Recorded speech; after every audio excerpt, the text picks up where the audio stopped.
तो दोस्तों फाइनली वो खबर निकल कर आ चुकी है जिसको आप काफी समय से सुनना चाहते थे। और मैं आपको वीडियो की शुरुआत में ही बता दूं कि यहाँ पर किसी ताइवान की कंपनी के बारे में हम लोग बात नहीं करने जा रहे हैं, बल्कि ऑफिशियली ताइवान की गवर्नमेंट को लेकर बात करने जा रहे हैं। तो अब आप समझ गए होंगे कि न्यूज कितनी बड़ी है और कितनी ज्यादा इंपॉर्टेंट है भारत के पॉइंट ऑफ व्यू से। तो चलिए शुरू करते हैं। आप बस चैनल को सब्सक्राइब करके अपने ओपिनियन नीचे कमेंट बॉक्स में जरूर दीजिएगा।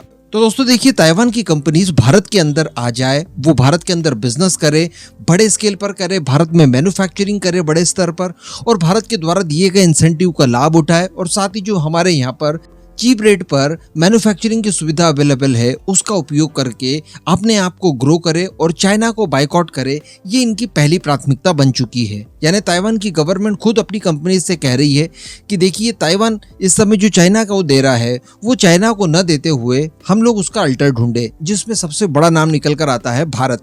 दूसरे कई और देश है, लेकिन वो भारत जैसी फैसिलिटीज प्रोवाइड नहीं करवा सकते, ना ही इतना इंसेंटिव दे सकते। ये सारी बातें हम लोग जानते हैं। इसी बीच ताइवान के एक मिनिस्टर के द्वारा कुछ समय पहले की बात है, जब एक बहुत ही महत्वपूर्ण बयान निकल कर आता है। उनकी तरफ से दरअसल ये कहा गया कि हम लोग भारत के साथ बिजनेस करने के लिए, भारत के अंदर हमारी कंपनीज ऑपरेट करें, इन बात के लिए बहुत ही ज्यादा भूखे हैं। यानी भारत के साथ बिजनेस करने की उनकी भूख वो जाहिर कर रहे हैं बिल्कुल पब्लिकली पूरी दुनिया के सामने। और ऐसा वो इसीलिए ऑब्वियसली चाहते हैं क्योंकि चाइना के अंदर रहकर ऑपरेट करना उनके लिए सही नहीं है। एक तो चाइना को इससे लाभ होता है, दूसरी बात अगर इन फ्यूचर किसी तरह का कोई इन्वेजन करने की कोशिश करता है चाइना, तो ताइवान की सारी कंपनियां वहां पर फंस जाएगी और उनका जमा जमाया बिजनेस पूरी तरह से खराब हो सकता है। जबकि अगर वो कंपनियां भारत आ जाएंगी तो अगर ताइवान के ऊपर अटैक भी कर दिया जाता है चाइना द्वारा, तब भी उसकी ये सारी कंपनियां सेफ रहेगी। इसके अलावा भारत डेमोक्रेटिक है, तो यहाँ पर सारी की सारी चीजें बिल्कुल पारदर्शिता के साथ होती है। इंटरनेशनल लॉज जो है वो भारत में अप्लाई होते हैं। तो ये सारे कारण है कि ताइवान भारत आना चाहता है। लेकिन समस्या के ऊपर हम लोगों ने डिस्कशन किया था, क्योंकि भारत ताइवान को एक राष्ट्र के तौर पर रिकॉग्नाइज नहीं करता और भारत चाइना की वन चाइना पॉलिसी से बंधा हुआ है। इस वजह से दोनों देशों के बीच में एफटीए हो जाए, इसमें थोड़ा सा समय लगेगा। और एफटीए सबसे बड़ी डिमांड है इस समय ताइवान की। और एफटीए ताइवान क्यों चाहता है, एक बार मैंने आपको बताया था। इससे कई सारी चीजों में उसे सहूलत मिल जाएगी, कई सारे टैक्सेस कम पे करने पड़ेंगे, और साथ ही इस बहाने वो भारत को अपने साथ बांध लेगा और भारत को वो अपने पाले में कर ले। इसके लिए एफटीए के नाम से एक कोशिश भी आप कह सकते हैं। लेकिन दोस्तों इसी बीच खबर निकल कर आती है कि एफटीए फिलहाल हो ना हो, ताइवान भारत के साथ व्यापार करने के लिए अपना एक और काउंसलर ऑफिस भारत में खोलने जा रहा है, जो कि बताया जा रहा है मुंबई में खोला जाएगा। और इसी के साथ साथ दोनों देशों के बीच में जो फ्लाइट्स की सुविधा है, जो कि इस समय काफी कम है।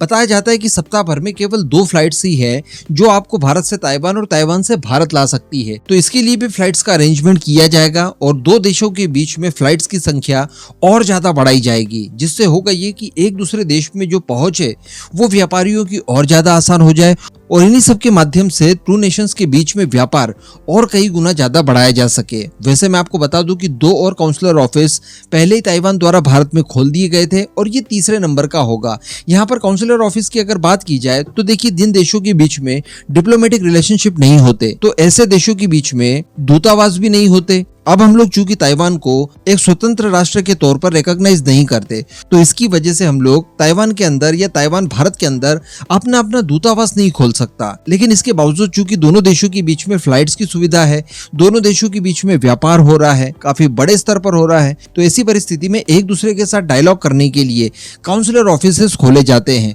तो उनकी संख्या फिलहाल 2 है, अब तीसरी और खोली जाएगी, जिससे कि ये सारी चीजें और ज्यादा सुगम हो जाए।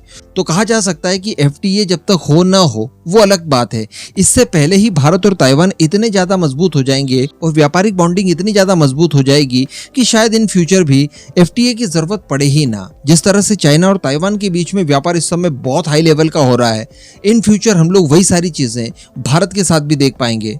वैसे मैं आपको एक फन फैक्ट बता दूं कि चाइना दुनिया भर को बहुत ज्यादा एक्सपोर्ट करता है। हमारी जीडीपी जितना लगभग वो एक्सपोर्ट करता है 3 ट्रिलियन के ऊपर जाता है। तो सभी देशों के साथ वो सरप्लस ही रहता है, किसी भी देश से उसे व्यापारिक घाटा नहीं होता। गिने चुने कुछ ही देश है जिनके साथ व्यापार करके चाइना को व्यापारिक घाटा होता है, उसमें से एक देश ताइवान भी है। वैसे मैं आपको बता दूं कि जितने भी देशों से उसे व्यापार घाटा होता है उसमें बहुत छोटे छोटे देश ही आते हैं। इसमें कुछ मिडिल ईस्ट के देश है जिनसे तेल खरीदता है, उस वजह से उसे व्यापार घाटा होता है। लेकिन ताइवान वो देश है जो कि बिना क्रूड ऑयल के भी चाइना को इतना ज्यादा एक्सपोर्ट करता है कि चाइना बदले में उतना एक्सपोर्ट नहीं कर पाता और उसे बीच में व्यापार घाटा होता है। अब आप समझ ही सकते हैं कि चाइना भी किस लेवल पर ताइवान के ऊपर आश्रित है और कितनी ज्यादा निर्भरता उसके ऊपर है। तो यही सारी चीजों को दूर करने के लिए अब ताइवान भारत की तरफ देख रहा है। इस पूरे मुद्दे पर अब आपका जो भी मानना हो नीचे कमेंट करके जरूर बताइएगा।